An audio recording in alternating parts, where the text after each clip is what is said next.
Is it possible to take out one ZOMG only using monkey aces? Starting off, we got 20 monkey aces here. Let's see if we can do any sort of damage at all. Yeah, that's what I expected. Moving all the way up to 50 monkey aces, completely unupgraded. We're doing some pretty good damage here. It looks like we do end up actually popping the ZOMG layer. Now, I do not think we're going to be able to pop these BFBs, and if we do, definitely not the Moabs and the ceramics inside. Looks like we do end up popping the BFBs, but the Moabs go right through.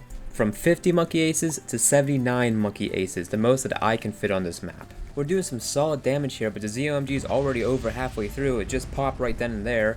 Looks like we're going to be able to pop the BFB layers inside as well, but I don't think the Moabs are going to be popped, nor the ceramics inside, so I unfortunately don't believe that the monkey aces, completely unupgraded, will be able to pop the ZOMG.